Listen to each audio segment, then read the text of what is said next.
तो नमस्कार दोस्तों, आप सभी का हमारे इस यूट्यूब चैनल में हार्दिक स्वागत है। आज की इस वीडियो में हम बात करने जा रहे हैं कुंग फू पांडा 4 के बारे में। दोस्तों, ये मूवी फाइनली कई जगह रिलीज़ हो चुकी हैं और कई जगह अपकमिंग रिलीज डेट एक तरह से बता दी गई हैं। तो आज हम इसी मूवी के बारे में आपको सारी कुछ जानकारी बताए गए। दोस्तों, इसकी रेटिंग आ चुकी है IMDb पर। इसकी जो रेटिंग है 6.7 की है 10 में से, जो कि बहुत ही बढ़िया है। 69% टोमेटो उसकी रेटिंग है। ये एक कॉमेडी एडवेंचर मूवी है और टोटल लेंथ की बात की जाए तो 1 घंटा 34 मिनट है। तो आज इसी मूवी के बारे में आपको सारी कुछ जानकारी देंगे। वीडियो को लाइक कीजिएगा, चैनल को सब्सक्राइब कर लीजिएगा, बेल आइकन दबाकर इसे ऑल पर सेट कर लीजिएगा। अब दोस्तों, इसके बारे में हम जानना चालू करते हैं। कुंग फू पांडा 4 एक 2024 अमेरिकी animated martial art comedy film है जो ड्रीमवर्क्स एनिमेशन द्वारा निर्मित और यूनिवर्सल पिक्चर्स द्वारा वितरित की गई है। ये कुंग फू पांडा फ्रेंचाइजी की चौथी किस्त और कुंग फू पांडा 3 2016 की अगली कड़ी है। फिल्म का निर्देशन माइक मिशेल द्वारा किया गया था। स्टेफनी मास्टाइन द्वारा उनके फीचर निर्देशन में सह निर्देशन किया गया था। डैरेन लेम के द्वारा लिखित और जॉनथन एबेल और ग्लेन बजर की लेखन टीम और रेबेका हंटले द्वारा निर्मित थी। इसमें Jack Black, Dustin Hoffman, James Hong, Bryan Cranston और इयान मैक्शिन पिछली फिल्मों की अपनी भूमिकाओं को दोहरा रहे हैं, जिसमें अक्वाफिना के हुई क्वान, रोनी चिएंग, लोरी टैनचिन और वियोला डेविस शामिल हैं। फिल्म में पो ब्लैक, जिसे नए ड्रैगन योद्धा के रूप में अपने उत्तराधिकारी को ढूंढना और प्रशिक्षित करना है, दुष्ट जादूगरनी गिरगिट डेविस को हराने के लिए लोमड़ी डाकू जैन अक्वाफिना के साथ मिलकर काम करता है। निर्देशक जेनिफर यू नेल्सन और एलेसेंड्रो कार्लोनी से जनवरी 2016 में तीसरी फिल्म की रिलीज से पहले चौथी कुंग फू पांडा फिल्म की संभावना के बारे में पूछा गया था। नेल्सन ने बाद में अगस्त 2018 में कहा था कि वो चौथी किस्त के लिए तैयार हैं। ड्रीमवर्क्स ने आधिकारिक तौर पर अगस्त 2022 में चौथी फिल्म की घोषणा की, जिसमें अप्रैल 2023 तक मिशेल, मास्टाइन और हंटले क्रमशः निर्देशक, सह निर्देशक और निर्माता के रूप में शामिल हो गए। अधिकांश मुख्य आवाज कलाकार एबेल और बजर की वापसी के साथ लेखकों के रूप में उसी मई में अक्वाफिना की कास्टिंग के बाद दिसंबर 2023 में घोषणा की गई थी। लेके पटकथा को संशोधित और विस्तारित करने के लिए फरवरी 2024 में परियोजना में शामिल हुए। संगीतकार हंस जिमर, जिन्होंने पिछली 3 किस्तों के लिए संगीत दिया था, पहली 2 जॉन पॉवेल के साथ और तीसरी अकेले, लगातार सहयोगी स्टीव माजारो के साथ संगीतकार के रूप में लौट आए। कुंग फू पांडा 4 का प्रीमियर 3 मार्च 2024 को लॉस एंजल्स के द ग्रोव में AMC 14 थिएटर में हुआ और 8 मार्च को संयुक्त राज्य अमेरिका में नाटकीय रूप से रिलीज किया गया। फिल्म को आलोचकों से ज्यादातर सकारात्मक समीक्षा मिली, जिन्होंने आवाज प्रदर्शन, एनिमेशन की प्रशंसा की, पात्र और एक्शन सीक्वेंस। हालांकि आलोचना कहानी और पिछले फ्रेंचाइजी पात्रों की अनुपस्थिति की ओर निर्देशित थी।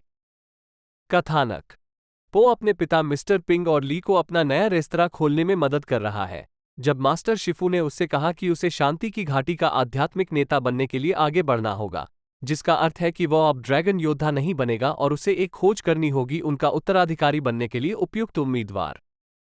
जबकि पो उम्मीदवारों को चुनने के लिए संघर्ष करता है, वो जेन नाम के एक चोर को प्राचीन हथियार चुराने की कोशिश करते हुए पकड़ लेता है और उसे जेल भेज देता है, लेकिन कुछ बकरियों से पता चलता है कि ताई लुंग वापस आ गए हैं।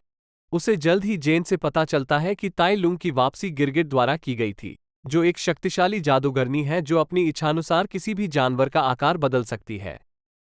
हालांकि शुरू में वो जेन को उसकी मदद करने देने के लिए अनिच्छुक था, लेकिन ड्रैगन वॉरियर के रूप में एक आखिरी साहसिक कार्य पर जाना चाहता था। पो मिस्टर पिंग के रूप में जेन के साथ जुनिपर सिटी की ओर जाता है और ली, अपने बेटे के साथ क्या हो सकता है उससे भयभीत होकर, उनके पीछे पीछे चलते हैं। जुनिपर सिटी में उन्हें गिरफ्तार कर लिया जाता है, लेकिन वे चोरों की गुफा में भाग जाते हैं। वहां जेन हान के साथ फिर से मिलता है, जो उन्हें मांद में रहने की अनुमति देता है लेकिन चाहता है कि वे अगले दिन चले जाएं। जल्द ही पो और जेन उसे उतारने के लिए गिरगिट की मांद की ओर जाते हैं। हालांकि ये पता चला है कि गिरगिट ने जेन को अपने प्रशिक्षु के रूप में तब लिया था जब वह एक बच्ची थी और वह तब से उसके लिए काम कर रही है। उसने पो के विश्वास को धोखा दिया क्योंकि वो पो के कर्मचारियों को देती है, जो आत्मा क्षेत्र के माध्यम से अंतर को पाटने की शक्ति रखता है, उसकी योजना को क्रियान्वित करने के लिए। वो भागने में सफल हो जाता है, लेकिन जब वो जेन से अपने कर्मचारी वापस करने के लिए कहता है, तो वो भेष में गिरगिट के रूप में प्रकट होती है, जो उसे एक चट्टान से नीचे भेज देती है। कर्मचारियों का उपयोग करते हुए गिरगिट ताई लंग, लॉर्ड शेन और काई सहित प्रत्येक मार्शल आर्ट मास्टर को उनके कुंग फू को चुराने के लिए बुलाने के लिए एक आध्यात्मिक द्वार बनाता है। जेन को अपनी गलती का एहसास होता है और वो गिरगिट को हमेशा के लिए छोड़ने का फैसला करती है। इस बीच पो अपने पिता से बात करता है और उन्हें बताता है कि वो बदलाव से डरता है। मिस्टर पिंग उसे बताते हैं कि उनकी तरह वो भी शुरू में बदलाव से डरते थे, लेकिन अगर चीजें नहीं बदलीं तो वो पिता नहीं बन पाते, और पो को गिरगिट को रोकने के लिए प्रोत्साहित करते हैं। पो जेन के साथ फिर से मिलता है, जो उसे रोकने की कोशिश करता है, जिससे उनके बीच द्वंद्व होता है। यह महसूस करते हुए कि वह अपना मन नहीं बदल सकती, पो के गिरगिट का सामना करने से पहले वो उसे विदा करती है। जेन चोरों के अड्डे को पो को बचाने में मदद करने के लिए मनाने में सफल हो जाती है। इस बीच ताई लुंग को पता चलता है कि पो ने बुद्धि का स्टाफ खो दिया है, जिससे उसका उस पर से अधिक विश्वास उठ गया है। पो अपने कर्मचारियों को वापस पाने के लिए गिरगिट से लड़ने की कोशिश करता है, लेकिन वह अभिभूत हो जाता है और इससे पहले कि वह अंतिम झटका दे सके, जेन हस्तक्षेप करता है। गिरगिट कई प्राणियों के मिश्रण में बदल जाता है और वे तीनों लड़ते हैं। जेन मलबे में गिर जाता है, जबकि गिरगिट उससे लड़ने के लिए पो में बदल जाता है और उसे पिंजरे में फंसा लेता है। जेन पर भरोसा करते हुए वो उसे ज्ञान का स्टाफ देता है, जिसके साथ वह एक राजसी ड्रैगन को बुलाती है, जिससे गिरगिट दीवार से टकरा जाता है। आसानी से हार स्वीकार न करते हुए गिरगिट पो को फिर से मारने का प्रयास करता है, लेकिन पो उसे हराने के लिए कर्मचारियों का उपयोग करता है और चुराए गए सभी कुंग फू को उनके मालिकों को वापस लौटाने में सक्षम होता है। यह महसूस करते हुए कि वह पो के बारे में गलत था, ताई लुंग उसे सम्मान देता है और उसे ड्रैगन योद्धा के रूप में स्वीकार करता है। पो एक आध्यात्मिक द्वार खोलता है और भी गुरुओं को आत्मा क्षेत्र में वापस भेज देता है। ताई लुंग गिरगिट को अपने साथ ले जाता है। शांति की घाटी में वापस जेन जेल लौटने के लिए तैयार है, लेकिन पो ने उसे अपने उत्तराधिकारी के रूप में चुनने का फैसला किया, जो शिफू की झुंझलाहट के लिए काफी था। अपनी पसंद के प्रति आश्वस्त, पो और फ्यूरियस 5 उसे अगला ड्रैगन योद्धा बनने के लिए प्रशिक्षित करने में मदद करते हैं। Voice cast. मुख्य लेख कुंग फू पांडा पात्रों की सूची। पो के रूप में जैक ब्लैक, एक विशाल पांडा जो ड्रैगन योद्धा के रूप में अपनी उपाधि त्यागने के बाद एक आध्यात्मिक नेता बनने के लिए तैयार है। 7. जेन के रूप में अक्वाफिना, एक कॉसैक लोमड़ी जो एक वांछित चोर है और पो के साथ उसकी यात्रा में जाती है। 7. गिरगिट के रूप में वियोला डेविस, एक नापाक आकार बदलने वाली गिरगिट जादूगरनी जो दूसरों की क्षमताओं को अवशोषित करके उनके कुंग फू की नकल कर सकती है। 7. मास्टर शिफू के रूप में डस्टिन हॉफमैन, एक बुद्धिमान लाल पांडा और पो के गुरु। 7. मिस्टर पिंग, एक चीनी हंस और पो के दत्तक पिता के रूप में जेम्स होंग। 7. ली शान, पो के जैविक पिता के रूप में ब्रायन क्रैंस्टन। 7. इयान मैक्शन ताई लुंग के रूप में एक हिम तेंदुआ जो शिफू का दत्तक पुत्र और पूर्व शिष्य था जब तक कि वो बुराई में नहीं बदल गया। पहली फिल्म में पो ने उसे आत्मा क्षेत्र में हरा दिया और तीसरी फिल्म के दौरान काई ने उसे ऑफ स्क्रीन पकड़ लिया, लेकिन गिरगिट उसे आत्मा क्षेत्र से वापस ले आया। 7. के हुई क्वान हान के रूप में एक सुंडा पेंगोलिन जो चोरों की मांद का नेता है। 7. लोरी टैन चिन ग्रैनी सुअर के रूप में एक बुजुर्ग सुअर जो अपने दांत निकाल सकती है और उन्हें हथियार के रूप में इस्तेमाल कर सकती है। 8. कैप्टन फिश के रूप में रोनी चियंग, एक हरा एरोवाना जो पेलिकन के मुंह में रहता है। 8 जो उसकी सौतेली मां है। अंतिम क्रेडिट के दौरान फिल्म के प्रशिक्षण असेंबल में फ्यूरियस 5 मैंटिस को छोड़कर मौन में दिखाई देता है, क्योंकि सेठ रोजन ने संक्षेप में उसे चीख के माध्यम से आवाज दी थी। लॉर्ड शेन और जनरल काई दोनों फिल्म में दिखाई देते हैं, हालांकि उनके बीच कोई संवाद नहीं है। यूट्यूबर जिमी मिस्टरबीस्ट डोनाल्डसन ने पांडा पिग की भूमिका निभाई है, जो काले और सफेद रंग वाला एक सुअर है जो अगले ड्रैगन योद्धा के लिए उम्मीदवारों में से एक है। 9. उत्पादन विकास 3 दिसंबर 2010 को तत्कालीन ड्रीमवर्क्स एनिमेशन के सीईओ जेफरी कैटजिनबर्ग ने कहा कि ऐसी संभावना है कि कुंग फू पांडा 3 के बाद श्रृंखला में 3 और सीक्वल हो सकते हैं, जो इसे 6 फिल्म श्रृंखला में लाएगा। 13 जनवरी 2016 को कोलाइडर ने कुंग फू पांडा 3 के फिल्म निर्माताओं से चौथी फिल्म की संभावना के बारे में पूछा। सह निदेशक जेनिफर यू नेल्सन ने कहा, यह एक समय में एक है। हम इसे एक आदर्श गहना बनाना चाहते हैं और फिर हम देखेंगे कि उसके बाद क्या होता है। सह निर्देशक एलेसेंड्रो कार्लोनी ने कहा, सीख वल के साथ हम उन्हें खुलापन महसूस कराने की कोशिश नहीं करना चाहते हैं। हम चाहते हैं कि यह एक पूर्ण यात्रा की तरह महसूस हो और हमें लगता है कि यह फिल्म ऐसा करती है।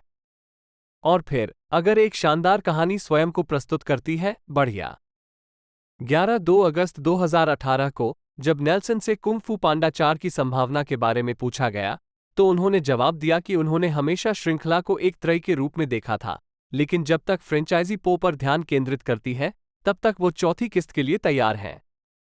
12 अगस्त 2022 में ड्रीमवर्क्स एनिमेशन ने पुष्टि की कि कुंग फू पांडा 4 उत्पादन में था। 13 अप्रैल 2023 में सिनेमाकॉन में फिल्म के बारे में अधिक विवरण सामने आए, जैसे कि जैक ब्लैक द्वारा वर्णित आधार। 14 ये भी घोषणा की गई कि माइक मिशेल फिल्म का निर्देशन करने वाले थे, स्टेफनी मास्टाइन सह निर्देशन और रेबेका हंटले निर्माता थी। 15 मिशेल पहली फिल्म में रचनात्मक सलाहकार और तीसरी फिल्म में कार्यकारी निर्माता थे। लेखन दिसंबर 2023 तक ये बताया गया कि जोनाथन एबेल और ग्लेन बजर पटकथा लिखने के लिए लौट आए। 16 फरवरी 2024 में डैरेन लेके ने पटकथा का सह लेखन किया था। एक मिशेल ने कुंग फू पांडा 4 को पहली फिल्म के लिए एक प्रेम पत्र के रूप में वर्णित किया। 8-17 श्रृंखला की पिछली प्रविष्टियों से इसके संबंध के बावजूद वो चाहते थे कि कहानी अपने दम पर खड़ी रहे। 17 तीसरी फिल्म का निर्माण करते समय मिशेल को लगा कि पहली फिल्म से पो का चरित्र विकास अंततः ड्रैगन योद्धा बनने के कारण समाप्त हो रहा था, इसलिए उन्होंने सोचा कि क्या होगा यदि एक और सीक्वल ने वो सब छीन लिया, जिससे फिल्म निर्माताओं को कुछ ढूंढना पड़ा। वास्तव में महान भारी विषय जो उन्हें आधुनिक दुनिया के लिए महत्वपूर्ण लगे। 18 इसके अतिरिक्त मिशेल पो के चरित्र को विकसित करना, नए पात्रों को पेश करना और फ्रेंचाइज की दुनिया का विस्तार करना चाहता था। 19 यह महसूस करते हुए कि फिल्म के निर्माण में इतना समय लगा क्योंकि फिल्म निर्माता एक आदर्श कहानी चाहते थे जो पो को सीखकर विकसित कर सके अगले स्तर तक आगे बढ़ने के लिए कुछ। 18 उन्होंने पो को दुनिया का बारे में श्वेत श्याम दृष्टिकोण वाला बताया और उसे अधिक नैतिक रूप से भूरे चरित्र जेन के साथ जोड़ना चाहते थे। मिशेल भी एक ऐसा किरदार चाहते थे जिससे पो निराश हो सके, जैसे शिफू उससे कैसे निराश हो जाता है। 8 गिरगिट के लिए मिशेल ने उसे अधिक दिमाग वाले खलनायक की तरह बनाने की कोशिश की। 8 उन्होंने आगे कहा कि वो सबसे चतुर और सबसे अलौकिक दुश्मन है जिसका पो ने सामना किया है। 20-17 उन्होंने गिरगिट को पो के दर्पण के रूप में वर्णित किया कि दोनों पात्रों को उनके शरीर के कारण समाज द्वारा कम आंका गया था, लेकिन उन्होंने उच्च दर्जा हासिल किया। उन्होंने कहा, तो पो सबसे महान नायक बन गई है और अब वो सबसे बड़ी खलनायक है। 17 मिशेल को लगा कि ब्लैक पो के अलावा कुंग फू पांडा फ्रेंचाइजी जिन चीजों के लिए सबसे खास है उनमें से एक है इसके खलनायक, इसलिए उन्होंने सुनिश्चित किया कि गिरगिट ताई लंग, लॉर्ड शेन और काई द कलेक्टर की तरह ही दुर्जेय हो सकता है। इसलिए इस सीक्वल की कहानी में पूर्व को विशेष रूप से वापस लाने का उनका तर्क।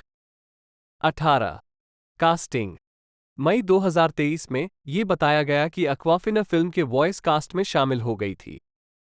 21 दिसंबर 2023 में ये घोषणा की गई कि केहुई क्वान और वियोला डेविस कलाकारों में शामिल होंगे, जिसमें बाद में फिल्म द गिरगिट के खलनायक की भूमिका निभाई जाएगी। 22-23 लोरी टैन चिन और रोनी चिएंग को भी नए कलाकारों के रूप में घोषित किया गया। 8 Ian McShane, Bryan Cranston, James Hong और डस्टिन हॉफमैन ने पिछली फिल्मों की अपनी भूमिकाओं को दोहराया।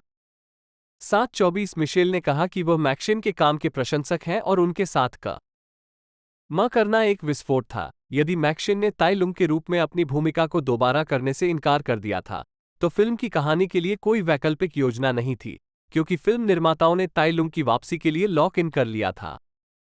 18 दिसंबर 2023 में मिशेल ने कहा कि masters tigress, monkey, crane, mantis और वाइपर, जिन्हें सामूहिक रूप से फ्यूरियस 5 के रूप में जाना जाता है, फिल्म में दिखाई देंगे और निर्माता रेबेका हंटले के साथ वे अपने व्यक्तिगत मिशन पर हैं।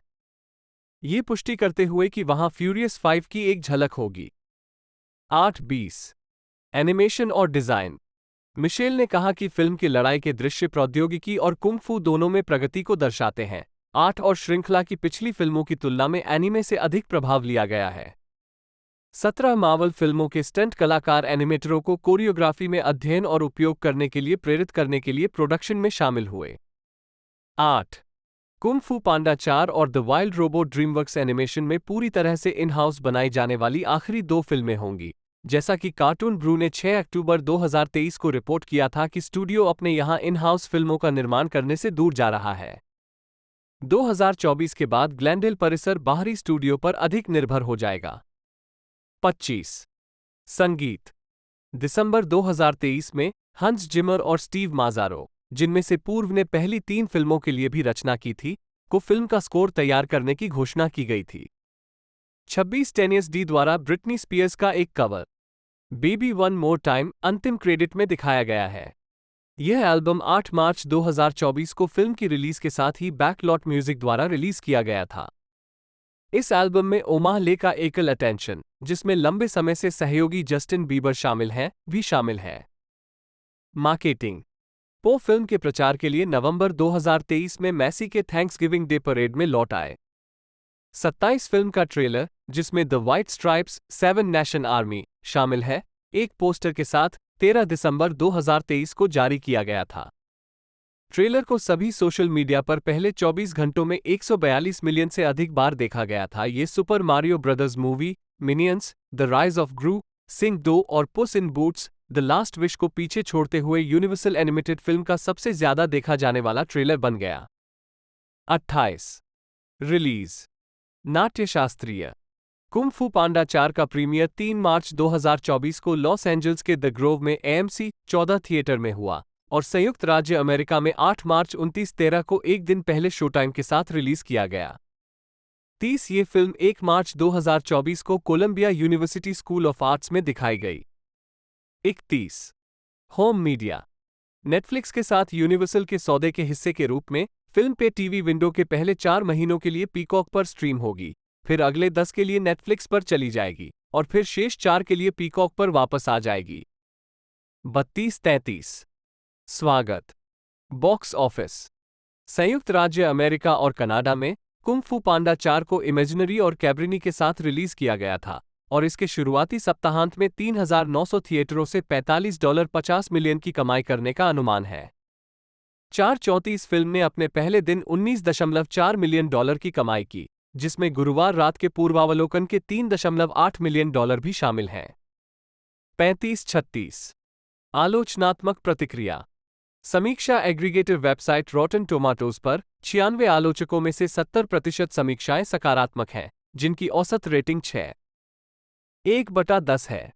वेबसाइट की सर्वसम्मति में लिखा है, कुंग फू पांडा 4 फ्रेंचाइजी के युवा प्रशंसकों को बनाए रखने के लिए पर्याप्त आकर्षक मनोरंजन प्रदान करता है। हालांकि ऐसा लगने लगा है कि इस श्रृंखला का उत्साह खत्म हो रहा है। 37 मेटाक्रिटिक, जो एक भारित औसत का उपयोग करता है, ने 30 आलोचकों के आधार पर फिल्म को 100 में से 56 का स्कोर दिया, जो मिश्रित या औसत समीक्षाओं को दर्शाता है। 38 सिनेमा स्कोर द्वारा सर्वेक्षण किए गए दर्शकों ने फिल्म को A जोड़ से F पैमाने पर A का औसत ग्रेड दिया, जबकि पोस्ट ट्रैक द 12 सर्वेक्षण किए गए दर्शकों ने इसे 80% समग्र सकारात्मक स्कोर दिया। 59% ने कहा कि वे निश्चित रूप से इसकी अनुशंसा करेंगे। 36 द हॉलीवुड रिपोर्टर के फ्रैंक स्कैच ने लिखा, अपनी नई सेटिंग्स और पात्रों के साथ, जिसमें चोरों की मांद के पेंगोलिन नेता के रूप में ऑस्कर विजेता के हुई क्वान और पेलिकन के मुंह में रहने वाली मछली के रूप में रोनी चिएंग शामिल हैं। कुंग फू पांडा 4 का लक्ष्य स्पष्ट है, फ्रेंचाइजी को ताज़ा करने के लिए। लेकिन यह वास्तव में उसी से अधिक है, जो इतनी बुरी बात नहीं है जब आप मानते हैं कि श्रृंखला ने अब तक लगभग $1.8 बिलियन की कमाई की है और इसमें विभिन्न टेलीविजन श्रृंखला और वीडियो सहित स्पिन ऑफ परियोजनाएं शामिल नहीं हैं। गेम्स। इसकी अपील अभी भी काफी हद तक ब्लैक के प्रफुल्लित करने वाले गायन प्रदर्शन में निहित है, जिसने अपना कोई आकर्षण नहीं खोया है। 39 इंडिवाय के विल्सन चैपमैन ने फिल्म को B दिया और लिखा, ब्लैक इस समय अपनी नींद में ये भूमिका निभा सकता है, लेकिन वह अभी भी अपने चौथे दौर में अपना सब कुछ देता है और उसकी पिच परफेक्ट कॉमिक टाइमिंग है और प्यारी ईमानदारी यात्रा को आसान बना देती है। 40 न्यूयॉर्क टाइम्स के लिए क्लेयर शेफर ने फिल्म के कला निर्देशन और ब्लैक और एक्वाफिना की केमिस्ट्री की सराहना की।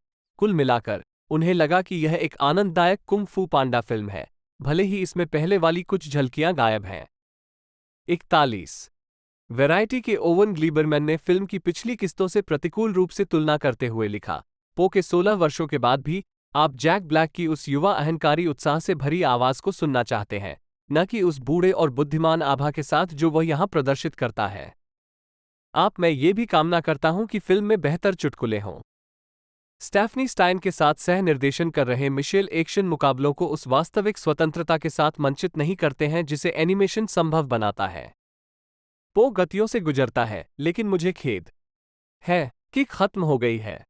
42 इसी तरह द बोस्टन ग्लोब के हेंडरसन ने फिल्म के खलनायक और एक्शन दृश्यों पर निराशा व्यक्त करते हुए निष्कर्ष निकाला, मैंने ड्रैगन वॉरियर के पहले 3 कारनामों का आनंद लिया, लेकिन अब वह जो सबसे अच्छी चीज कर सकते हैं वह है इस श्रृंखला को और अधिक बढ़ावा देना। स्कैडूश की आवश्यकता है, इसे सिनेमाई भावना क्षेत्र में विश्राम के लिए भेजना। 43 रोजेबट कॉम के लिए अपनी समीक्षा में क्रिस्टी लेमायर ने लिखा, कुंग फू पांडा 4 अपने अस्तित्व को सही ठहराने के लिए संघर्ष करता है। इसमें अपने पूर्ववर्तियों की नाजुक कलात्मकता और गर्मजोशी भरी बुद्धि दोनों का अभाव है। आध्यात्मिकता की सूक्ष्म भावना लंबे समय से चली आ रही है, जगह जगह उन्मत्त एक्शन सीक्वेंस हैं। 44 भविष्य थॉमस जेकब जैक ब्लैक, जन्म 28 अगस्त 1969, एक अमेरिकी अभिनेता, हास्य अभिनेता और संगीतकार हैं। उन्हें एनिमेटेड फिल्मों में अपनी आवाज के काम के अलावा पारिवारिक और कॉमेडी फिल्मों में भूमिकाओं के लिए जाना जाता है। उनकी प्रशंसा में 1 एमी पुरस्कार, 1 ग्रैमी पुरस्कार और 3 गोल्डन ग्लोब पुरस्कारों के लिए नामांकन शामिल हैं। Dead man walking 1995, the cable guy 1996, Mars attack सहित फिल्मों में सहायक भूमिकाएं निभाने के बाद 1996 और enemy of the state 1998, black को पहली बार हाई फिडेलिटी 2000 में बैरी की भूमिका के लिए प्रसिद्धि मिली।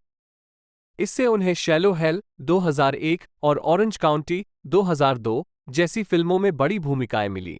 इससे पहले कि उन्होंने स्कूल ऑफ रॉक 2003 में डेवी फिन के रूप में अपने गोल्डन ग्लोब नामांकित प्रदर्शन के साथ अपनी अग्रणी भूमिका को मजबूत किया।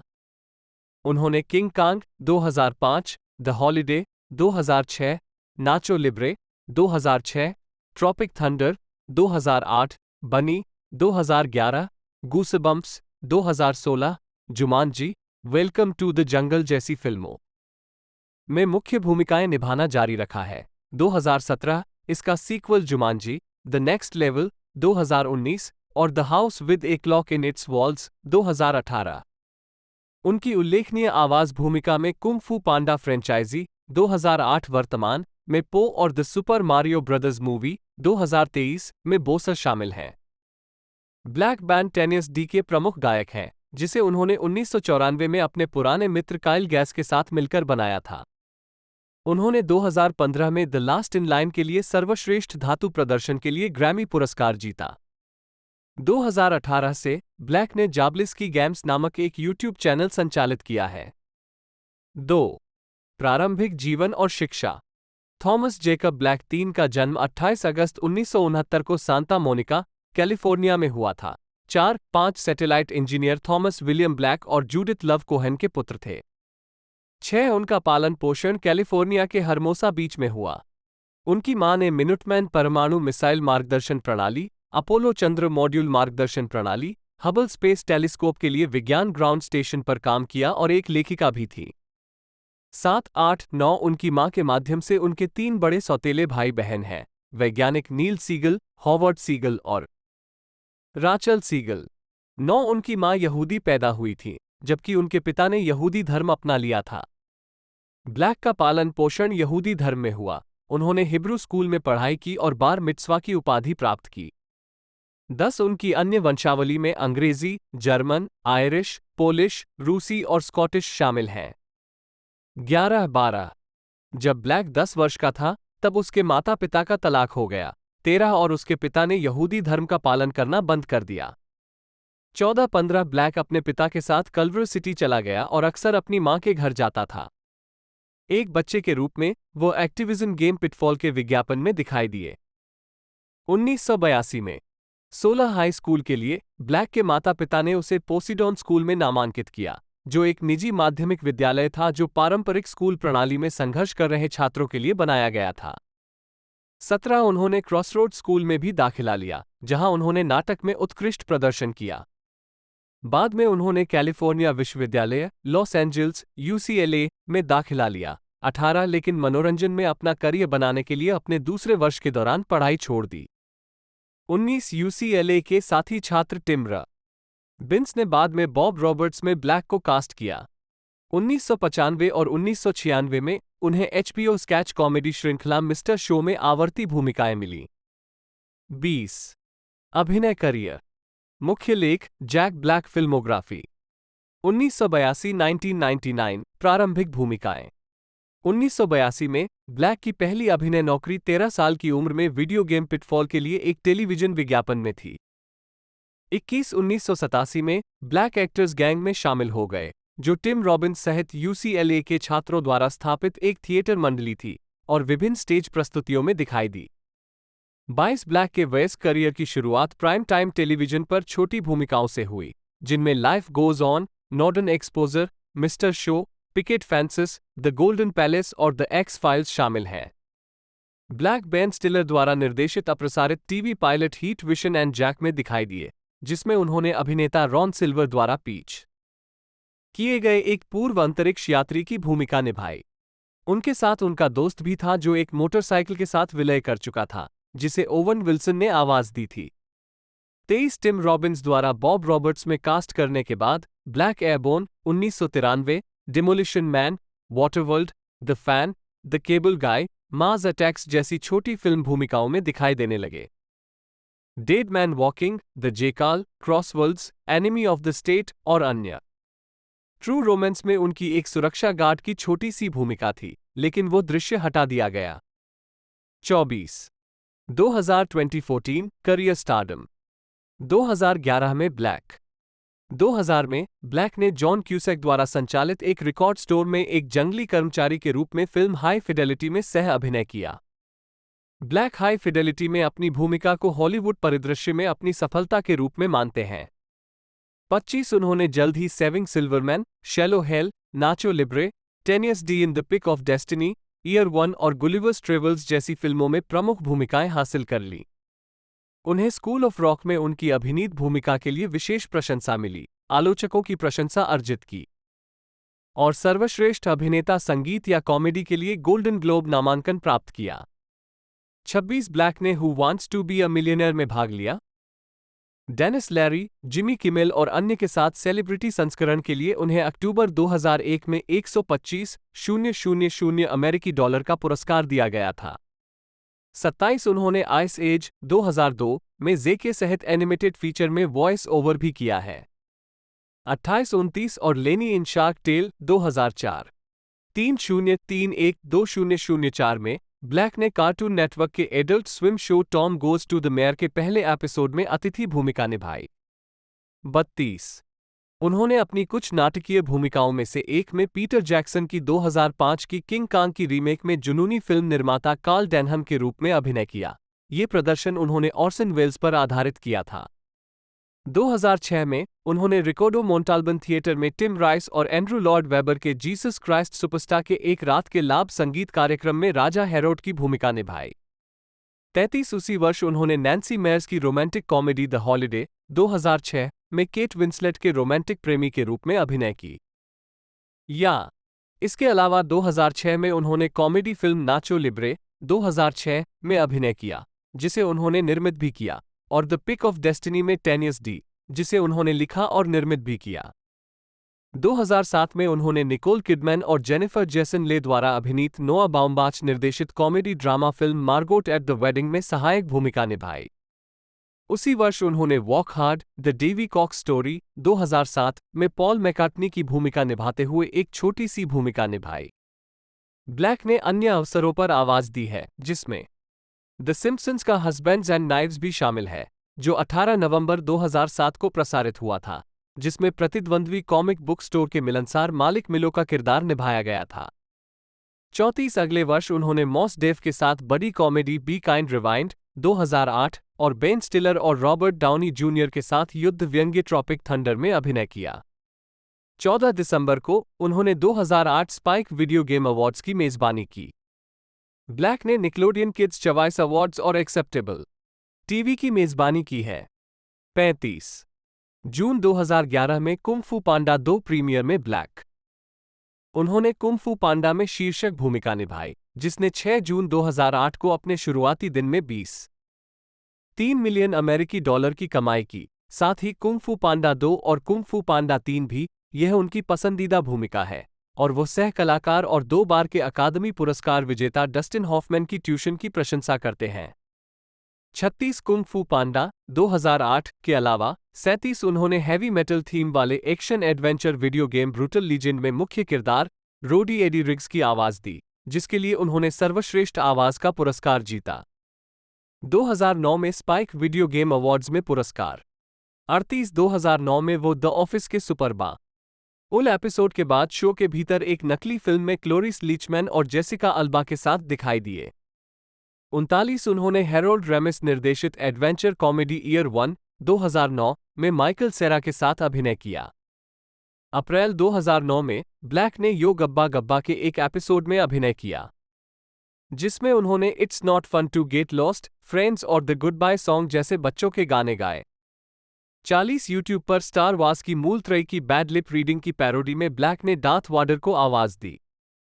41 2010 में ब्लैक ने कम्युनिटी 42 में अतिथि भूमिका निभाई और निकलोडियन के आइकाली में I start A fan war नामक एपिसोड में अतिथि भूमिका भी निभाई।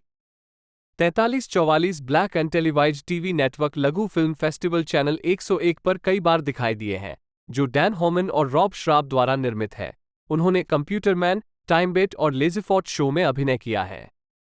उन्होंने औपनिवेशिक युग की सैन्य वर्दी पहनकर अप्रसारित स्केच कॉमेडी ऑसम टाउन का परिचय भी दिया। परिचय में वो जॉर्ज वाशिंगटन होने का दावा करता है और थॉमस जेफरसन और अब्राहम लिंकन जैसे अन्य अमेरिकी राष्ट्रपतियों की उपलब्धियों का श्रेय लेता है। उद्धरण वांछित उनकी अगली फिल्म द बिग ईयर, एक प्रतिस्पर्धी बर्ड वॉचिंग कॉमेडी, जिसमें ओवन विल्सन, स्टीव मार्टिन और जोबेथ विलियम्स सह कलाकार थे, अक्टूबर 2011 में रिलीज हुई थी। 45 ब्लैक ने इस बार दूसरा गोल्डन ग्लोब पुरस्कार नामांकन प्राप्त किया।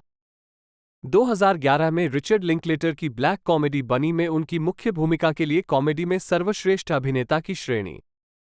उन्होंने वास्तविक जीवन के हत्यारे बनी टाइडे की भूमिका निभाई, जो पूर्वी टेक्सास के एक छोटे से शहर में एक अंतिम संस्कार निदेशक है, जो शर्ली मैकलेन द्वारा अभिनीत एक अमीर विधवा से दोस्ती करता है और अंततः उसकी हत्या कर देता है। ब्लैक का संयमित चित्रण, प्रामाणिक पूर्वी टेक्सास उच्चारण और संगीत प्रतिभा वह कई सुसमाचार भजनों के साथ साथ 73 सिक्स ट्रॉम्बोन्स भी गाता है। रोजर एबर्ट ने ब्लैक के काम को वर्ष के प्रदर्शनों में से एक के रूप में वर्णित किया था। 46 जब बैंड को कैनेडी सेंटर ऑनर्स के 2012 प्राप्तकर्ता के रूप में नामित किया गया तो उन्होंने लेड जेपेलिन को श्रद्धांजलि अर्पित की। 47 2016 में ब्लैक जलवायु परिवर्तन वृत्तचित्र show years of living dangerously में एक सेलिब्रिटी संवाददाता के रूप में शामिल हुआ। 48 2018 में ब्लैक गोरिल्लाज गीत विनम्रता के संगीत वीडियो में दिखाई दिए। 49 2015 वर्तमान 2019 में अक्वाफिना, ब्लैक और करेन गिलन। 2015 में ब्लैक ने गूसेबम्प्स के लिए वास्तविक जीवन के लेखक R.L. स्टाइन का एक काल्पनिक संस्करण निभाया और स्टाइन की 2 रचनाओं स्लैपी द डमी और द इनविजिबल बॉय को आवाज दी। 50 उन्होंने फिल्म के 2018 सीक्वल गूसेबम्प्स 2 हॉन्टेड हैलोवीन में स्टाइन की भूमिका दोहराई। उन्होंने एनिमेटेड यूट्यूब श्रृंखला 10 Years इन पोस्ट एपोकैलिप्टो में खुद को और कई अन्य अतिरिक्त पात्रों को आवाज दी, जिसे उन्होंने अपने 10 Years पार्टनर काइल गैस के साथ सह निर्देशित और सह लिखित भी किया। 2017 में उन्होंने बच्चों की action adventure comedy film Jumanji welcome to the jungle में प्रोफेसर शेल्डन शैली ओबरॉन के शरीर में रहने वाली एक किशोर लड़की की भूमिका निभाई।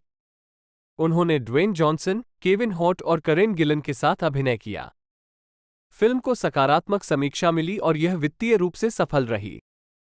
अगले वर्ष उन्होंने गस वान सैंट नाटक don't worry he will not gate far on foot 2018 में एक सहायक नाटकीय मोड़ लिया। फिल्म को आलोचकों की प्रशंसा मिली और इसमें जोक्विन फीनिक्स, रूनी मारा और जोनाह हिल ने अभिनय किया। उन्होंने फिल्म के sequel Jumanji the next level 2019 में अपनी भूमिका दोहराई, जो पहली फिल्म की तरह बॉक्स ऑफिस पर सफल रही और 2019 की सबसे ज्यादा कमाई करने वाली फिल्मों में से एक बन गई। इसके अलावा उस वर्ष उन्होंने केट ब्लैंचे और रेनी एलिस गोल्ड्सबेरी के साथ बच्चों की fantasy film the house with a clock in its walls 2019 में अभिनय किया। 2022 में उन्होंने रिचर्ड लिंकलेटर की animated coming of age film Apollo 10 1/2 a space age childhood में अपनी आवाज दी। इसके अलावा उस वर्ष उन्होंने रोकू जीवनी parody film weird the Al Yankovic story 2022 में डिस्क जॉकी वोल्फमैन जैक की भूमिका निभाई। 2022 से शुरू होकर उन्होंने नेटफ्लिक्स एनिमेटेड श्रृंखला कुंग फू पांडा द ड्रैगन नाइट में पो की भूमिका दोहराई। उन्होंने पैरामाउंट जोड़ सीरीज बिग नेट और adult swim series Rick and Morty में भी अतिथि भूमिका निभाई। अगले वर्ष ब्लैक ने इल्यूमिनेशन की animated feature film the super Mario brothers movie में बोसर को आवाज दी, जो निंटेंडो गेम्स पर आधारित थी। ये फिल्म अप्रैल 2023 में रिलीज हुई थी और 2023 की सबसे ज्यादा कमाई करने वाली फिल्मों में से एक अंतर्राष्ट्रीय बॉक्स ऑफिस पर सफल रैंकिंग थी। 51-52 उसी वर्ष उन्होंने मेल ब्रूक्स हुलू कॉमेडी श्रृंखला history of the world part 2 में जोसेफ स्टालिन और डिज्नी जोड़ श्रृंखला द मांडलोरियन में कैप्टन बॉम्बार्डियर की भूमिकाएं भी निभाईं। 53 ब्लैक कुंग फू पांडा 4 में पो की भूमिका निभाने, बॉर्डरलैंड्स 2024 में क्लैपट्रैप को आवाज देने और माइनक्राफ्ट 2025 में स्टीव की भूमिका निभाने के लिए तैयार है। 5-4-5-5-5-6 अन्य उद्यम संगीत करियर मुख्य लेख दृढ़ डी किसी जीवित व्यक्ति की जीवनी के इस खंड को सत्यापन के लिए अतिरिक्त उद्धरणों की आवश्यकता है। विश्वसनीय सूत्र जोड़कर कृपया मदद करें। जीवित व्यक्तियों के बारे में बिना स्रोत वाली या खराब स्रोत वाली विवादास्पद सामग्री को लेख और उसके वार्ता पृष्ठ से तुरंत हटा दिया जाना चाहिए, खासकर यदि संभावित रूप से अपमानजनक हो। स्रोत ढूंढें। जैक ब्लैक समाचार पत्र किताबें विद्वान JSTOR नवंबर 2014 जाने कि इस टेम्पलेट संदेश को कैसे और कब हटाना है। टेनियस डी के काइल गैस के साथ black comedy rock hard rock band Tenacious D के लिए काइल गैस के साथ मुख्य गायक और गिटार वादक हैं। 57 उन्होंने 4 एल्बम जारी किए हैं, एक स्व शीर्षक debut the pick of destiny, rise of the phoenix और पोस्ट एपोकैलिप्टो। उनके album the pick of destiny का एक गाना जिसका शीर्षक द मेटल है, संगीत video game guitar hero 3 legends of rock 58 और ब्रूटल लीजेंड में इस्तेमाल किया गया था। 59 टेनियस डी एल्बम का रॉक योर सॉक्स संगीत video game rock band unplugged में भी बजाया गया था। 60 the pick of destiny के मास्टर एक्सप्लोडर का उपयोग संगीत video game guitar hero Van Halen, rock band 2 और ब्रूटल लीजेंड में किया गया, साथ ही टेनियस डी के उनके गीत ट्रिब्यूट में भी। मास्टर एक्सप्लोडर और द मेटल को comedy film Tenacious D in the pick of destiny में दिखाया गया है। टेनियस डी के दिग्गज लियाम लिंच द्वारा निर्देशित इस फिल्म में ब्लैक की कॉमेडी के लीड सुपरफैन और सैस्क्वाच जैसे किरदारों को बार बार दिखाया गया है। फिल्म में कई मशहूर हस्तियों की भूमिकाएं थीं। अभिनेता टिम रॉबिन्स कैमियो करते हैं और डेव ग्रोहॉल शैतान के रूप में। बेन स्टिलर एक गिटार सेंटर में एक कार्यकर्ता के रूप में भी दिखाई देते हैं, यहां तक कि ट्रिब्यूट के संगीत वीडियो में भी उनकी भूमिका है। 61 2006 में ब्लैक का प्रदर्शन। टेनियस डी ने यूनाइटेड माइटोकॉन्ड्रियल डिजीज फाउंडेशन 62 को इन बीमारियों के बारे में जागरूकता बढ़ाने और 20 दिसंबर 2001 को लॉस एंजल्स में संगठन के लिए धन जुटाने में मदद की। 63 और 16 जून 2007 को सैन डिएगो, कैलिफोर्निया में। टेनियस डी को देखा जा सकता है 90 के दशक की पॉली शोर फिल्म बायोडोम में प्रदर्शन कर रहे हैं, जहां ये जोड़ी सेव द एनवायरनमेंट पार्टी में इसके गीत द 5 नीज का प्रदर्शन कर रही है।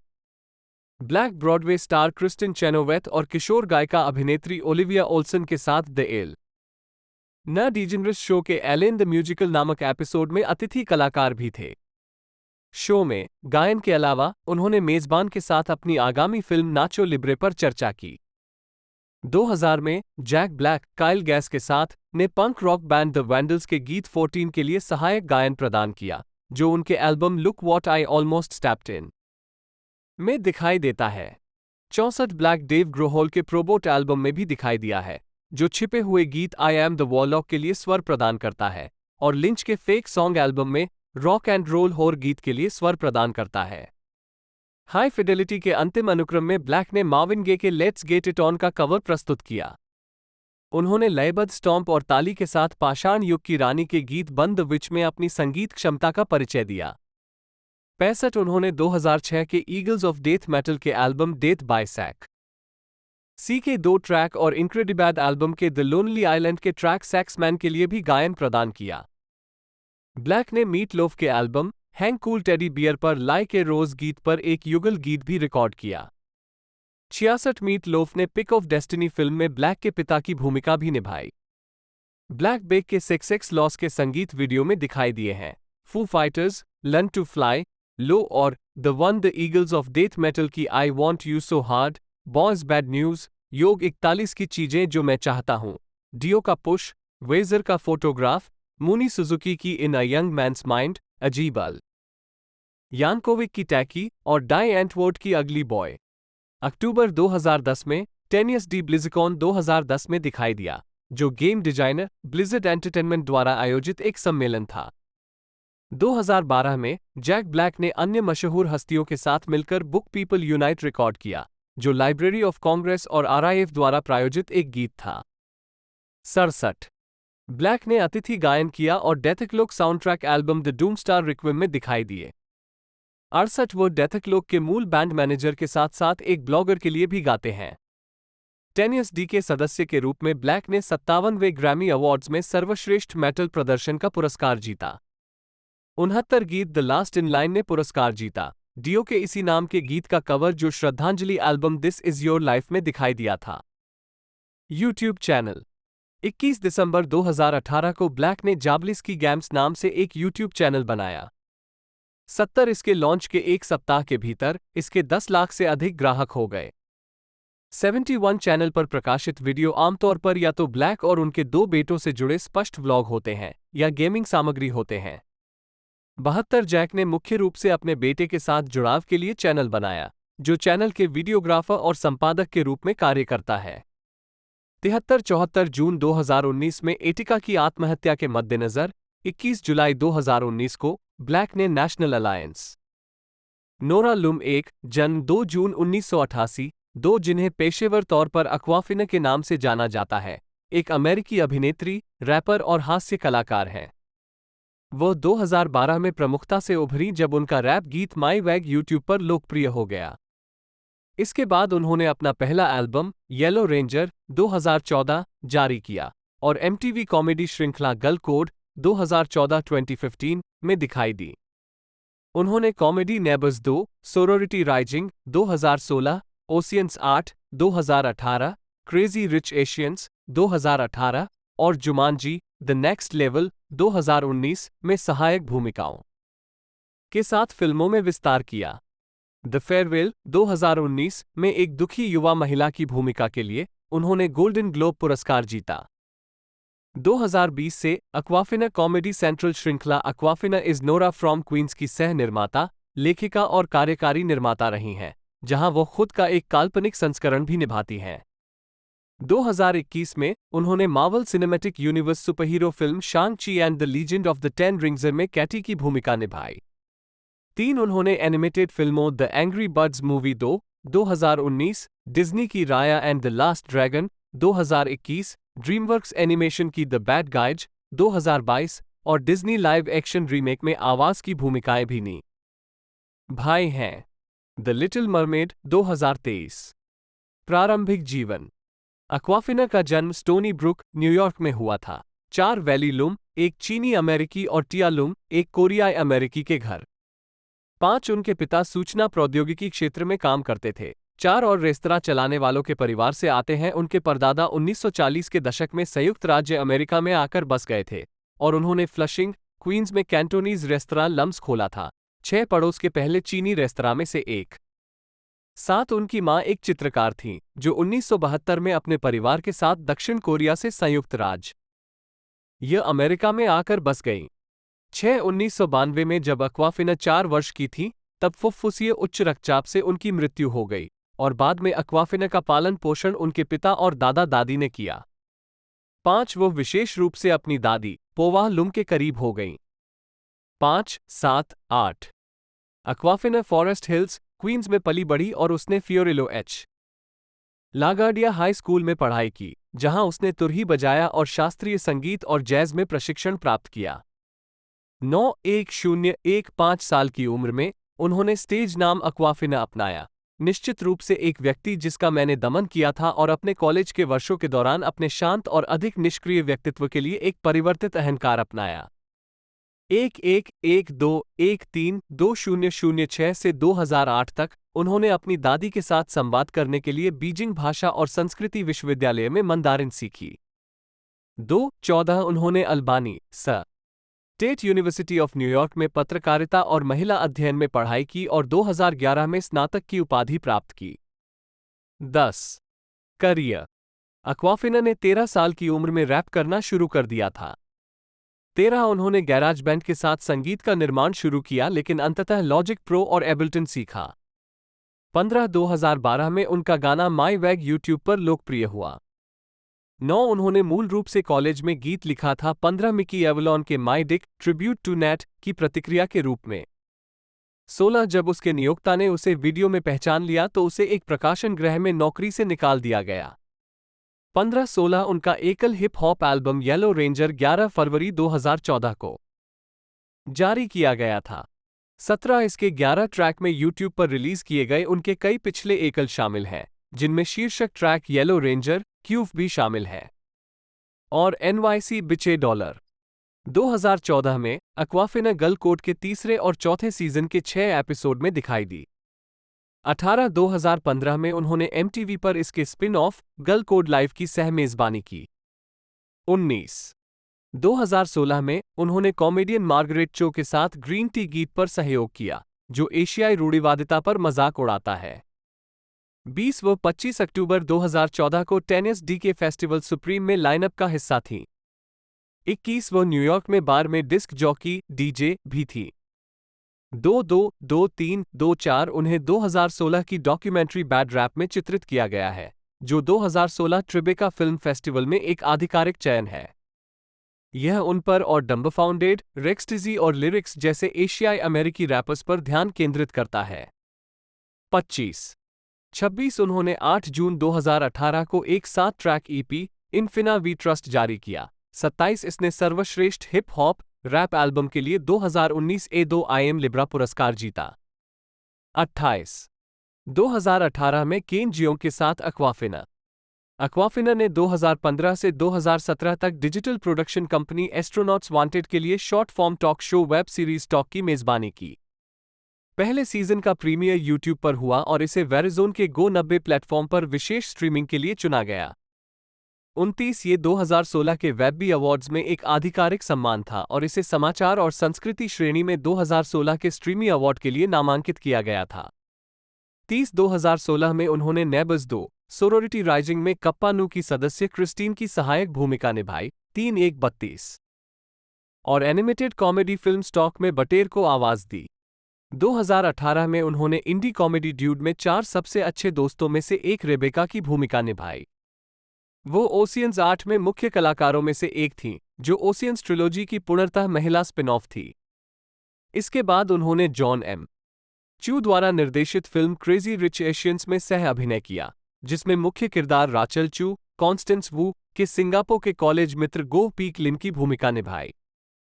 33 2017 में हुलू मूल श्रृंखला फ्यूचर मैन में उनकी आवर्ती भूमिका थी। 34 उन्होंने 2018 iHeart Radio MMVAS की मेजबानी की। 35 अक्वाफिना ने 6 अक्टूबर 2018 को सैटरडे नाइट लाइव के एपिसोड की मेजबानी की और इस शो की मेजबानी करने वाली दूसरी पूर्वी एशियाई अमेरिकी महिला बन गईं, लूसी लियू के बाद, जिनके एपिसोड को अक्वाफिना ने एक दिन SNL की मेजबानी के लिए प्रसिद्ध होने के लिए अपनी प्रेरणा के रूप में उद्धृत किया। उन्होंने सैंड्रा ओह की छाप छोड़ी, जो बाद में सीजन में SNL एपिसोड की मेजबानी करने वाली पहली पूर्वी एशियाई कनाडाई महिला और समग्र रूप से मेजबानी करने वाली तीसरी पूर्वी एशियाई महिला बनी।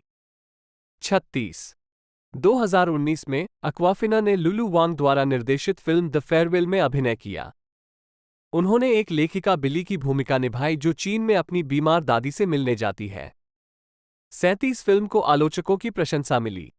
अक्वाफिना को सर्वश्रेष्ठ अभिनेत्री मोशन पिक्चर कॉमेडी या म्यूजिकल के लिए गोल्डन ग्लोब पुरस्कार मिला।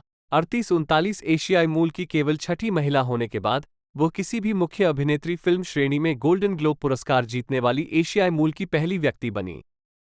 संगीत या कॉमेडी श्रेणी में मुख्य अभिनेत्री में नामांकित होने के लिए वंश 40 उसी वर्ष उन्होंने film Jumanji the next level में अवतार मिंग फ्लीटफुट के रूप में अभिनय किया। 41 जो व्यावसायिक रूप से सफल रही। 43 जुलाई 2019 में अक्वाफिना को मार्वल स्टूडियोज के शांग ची and the legend of the ten rings में कैटी के रूप में अभिनेता सिमू लियू और टोनी लेउंग चियू वाई के साथ लिया गया था।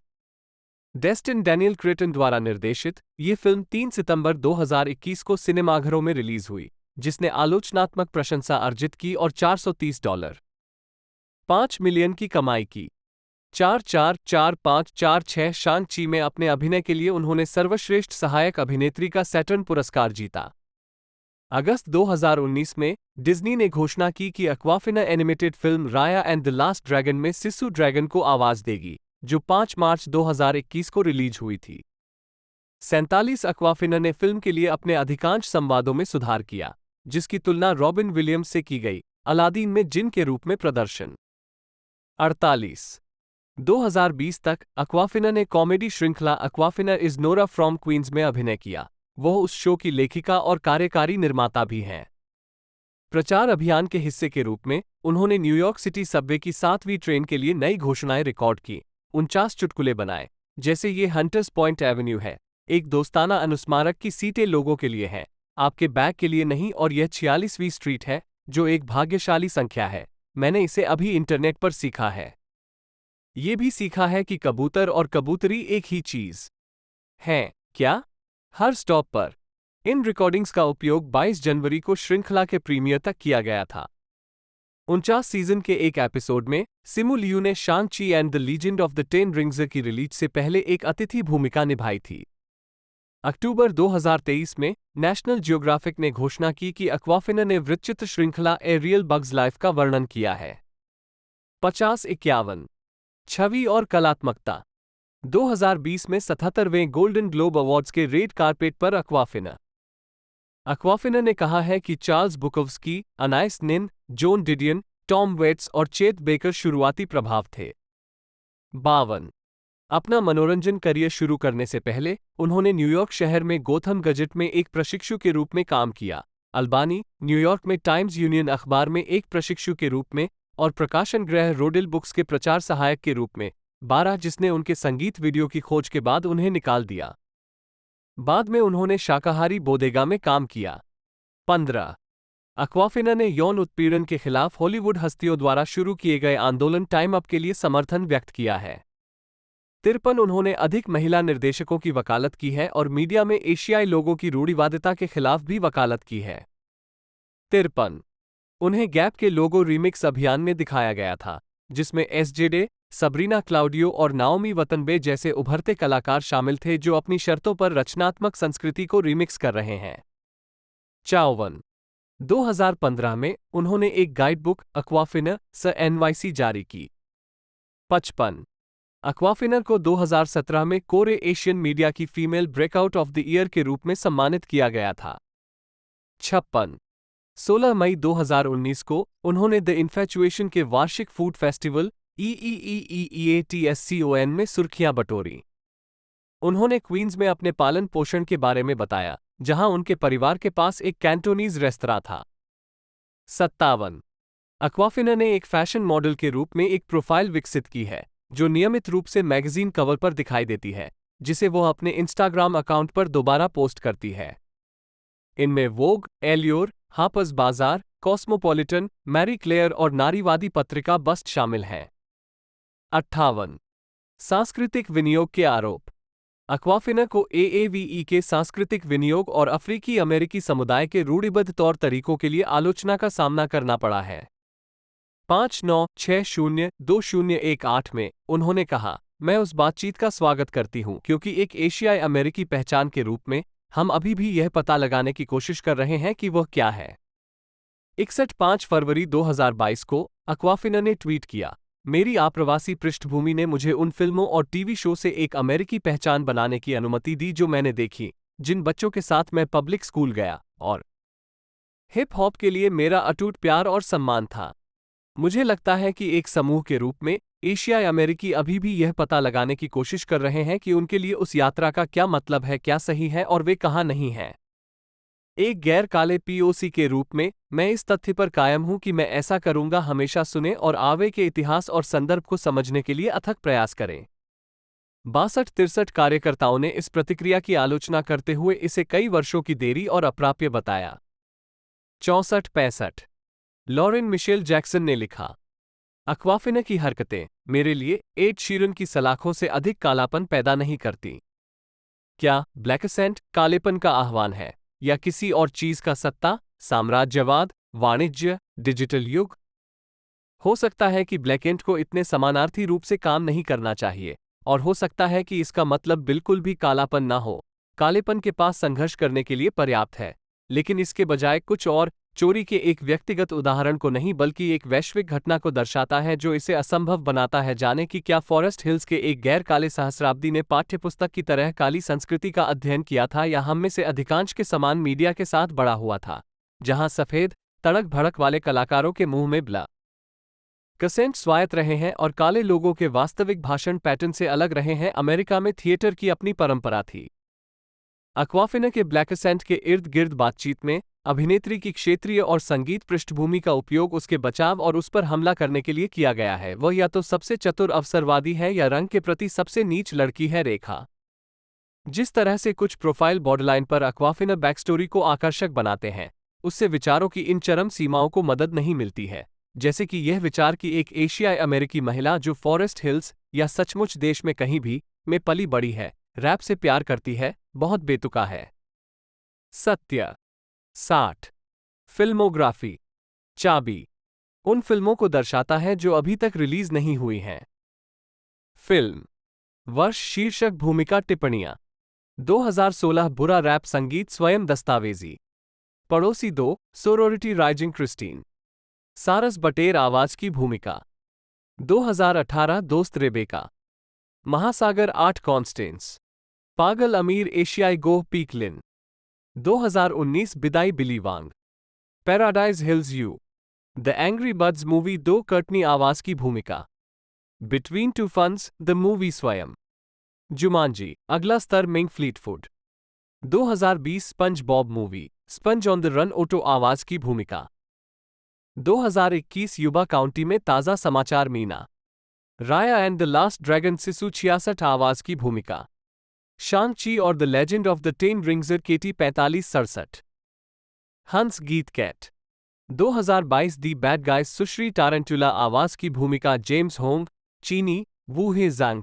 जन्म 22 फरवरी 1929 एक अमेरिकी अभिनेता, निर्माता और निर्देशक हैं। उन्होंने 1950 के दशक से अमेरिकी मीडिया में कई प्रस्तुतियों में काम किया है और विभिन्न भूमिकाएं निभाई हैं।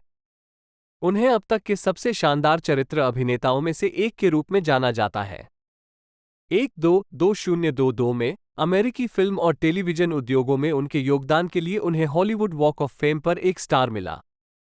3 अपने करियर की शुरुआत में होंग ने उद्योग में एशियाई अमेरिकी प्रतिनिधित्व को बढ़ाने के लिए ईस्ट वेस्ट प्लेयर्स की सह स्थापना की, जो पहला एशियाई अमेरिकी थिएटर संगठन और संयुक्त राज्य अमेरिका में सबसे लंबे समय तक चलने वाला अल्पसंख्यक थिएटर था। एक होंग जासूसी श्रृंखला the new adventures of Charlie Chan 1957-1958 में अभिनय के माध्यम से दर्शकों के बीच जाने गए, और हवाई 5-0 1969-1974, बोनाजा 1960, पेरी मेसन सहित कई शो में दिखाई दिए। 1962-1963, the man from uncle 1965-1966, I spy 1965-1, 967 और कुंग फू 1972-1975। उन्होंने कई सिटकॉम में अतिथि भूमिका भी निभाई, जिसमें Seinfeld episode the Chinese restaurant 1991 में ब्रूस के रूप में उनकी यादगार भूमिका भी शामिल है। 4-5 वह कई फिल्मों में हास्य और नाटकीय दोनों भूमिकाओं में दिखाई दिए हैं।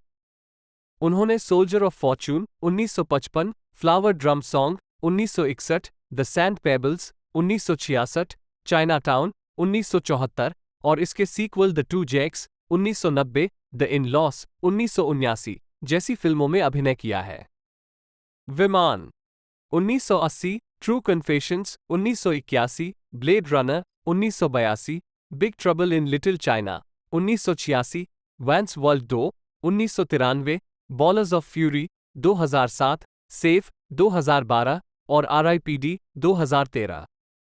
होंग को अकादमी पुरस्कार में बुजुर्ग दादा गोंग गोंग की भूमिका के लिए नई प्रसिद्धि और प्रशंसा मिली। विजेता विज्ञान कथा बेतुकी कॉमेडी फिल्म everything everywhere all at once 2022, जिसके लिए उन्होंने स्क्रीन एक्टर्स गिल्ड अवार्ड अर्जित किया।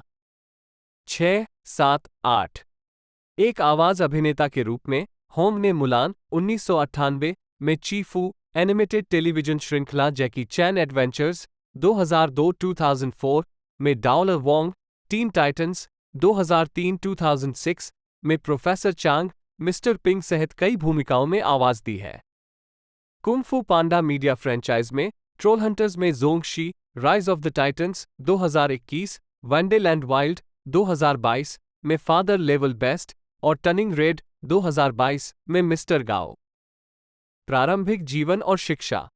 होंग का जन्म 22 फरवरी 1929 को मिनियापोलिस, मिनेसोटा में चीनी प्रवासी माता पिता एंजी फोक होंग, बू फो तंग उर्फ फ्रैंक वू होंग और ली सुएफार ली रुई हुआ उर्फ ली शुईफा के घर हुआ था। उनके पिता हांगकांग से कनाडा होते हुए शिकागो, इलिनॉइस चले गए और बाद में मिनियापोलिस चले गए, जहां उनके पास एक रेस्तरां था और वो स्थानीय हिप सिंग टोंग के नेता थे। 9 होंग के दादा ताइशान से थे। 10 अपनी प्रारंभिक शिक्षा के लिए होंग 10 साल की उम्र में संयुक्त राज्य अमेरिका लौटने से पहले कॉवलून में रहने के लिए हांगकांग चले गए। अपने पालन पोषण के दौरान होंग ने 500 बच्चों की कक्षा में एकमात्र एशियाई छात्र होने का उल्लेख किया। नतीजतन उन्होंने सहपाठियों से बदमाशी और नस्लवाद का अनुभव किया, जिन्होंने उन्हें एक विदेशी और अंग्रेजी में उनकी सीमित दक्षता के कारण अलग कर दिया। 11-12 उन्होंने मिनियापोलिस सेंट्रल हाई स्कूल से स्नातक की उपाधि प्राप्त की। अपने पिता की दुकान पर पेकिंग ओपेरा कलाकारों को रिहर्सल करते हुए देखने के बाद उन्हें पहली बार प्रदर्शन कला में रुचि विकसित हुई। 2 होंग ने मिनेसोटा विश्वविद्यालय में सिविल इंजीनियरिंग का अध्ययन किया, जहां उन्होंने अपना अधिकांश खाली समय ड्रिल दस्ते के लिए प्लेटों को हिलाने और टेम्पलेट्स को ठीक करने पर केंद्रित किया। मिनेसोटा विश्वविद्यालय में रहते हुए वो मिनेसोटा आर्मी नेशनल गार्ड में शामिल हो गए। 13 उनकी विश्वविद्यालय की पढ़ाई तब बाधित हो गई जब कोरिया युद्ध के दौरान उनकी राष्ट्रीय रक्षक इकाई को संगठित किया गया और प्रशिक्षण के लिए कैंप रूकर, अल्बामा भेजा गया। 13 कोरिया युद्ध के बाद होंग 1953 में एक दोस्त के साथ लॉस एंजल्स चले गए, जहां उन्होंने दक्षिणी कैलिफोर्निया विश्वविद्यालय में अपनी डिग्री पूरी की। होंग ने जल्द ही दिन के दौरान लॉस एंजल्स काउंटी के लिए एक रोड इंजीनियर के रूप में पूर्णकालिक काम करना शुरू कर दिया, जबकि शाम, सप्ताहांत और अपनी छुट्टियों और बीमार दिनों के दौरान अभिनय किया। 5.5 साल बाद आखिरकार उन्होंने हमेशा के लिए इंजीनियरिंग छोड़ दी और खुद को पूरे समय अभिनय और आवाज के काम में समर्पित कर दिया। 14 सैन्य सेवा।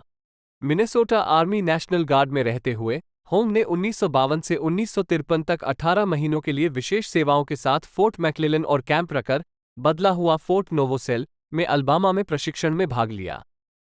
दिन के लिए अपना प्रशिक्षण समाप्त करने के बाद वो सैनिकों का मनोरंजन करते थे। होंग के प्रदर्शन कौशल को देखने के बाद कैंप जनरल ने होंग को विदेशों में तैनात होने के बजाय कैंप रकर 2023 में इसका नाम बदलकर फोर्ट नोवोसेल में रहने और कैंप के लाइव शो का प्रभारी बनने के लिए कहा।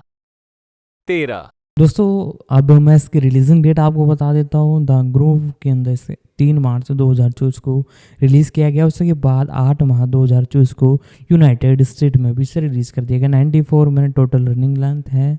यूनाइटेड स्टेट में से बनाया गया है और बाकी मल्टीपल लैंग्वेजों में से डब किया जाएगा। बाकी OTT राइट्स के बारे में बात की जाए तो जहाँ तक अंदाज़ा है प्राइम वीडियोस के OTT राइट्स खरीदने वाला है। मूवी के एक तरह से बजट के बारे में बात की जाए तो $85 मिलियन इसका बजट था। उसने जो कलेक्शन दिया है महज 2 दिन के अंदर इसका जो कलेक्शन रहा है $55.1 मिलियन का कलेक्शन रहा है, जो कि बहुत ही बेहतरीन कलेक्शन है और ये अच्छा खासी एक तरह से रिकवरी कर लेगी।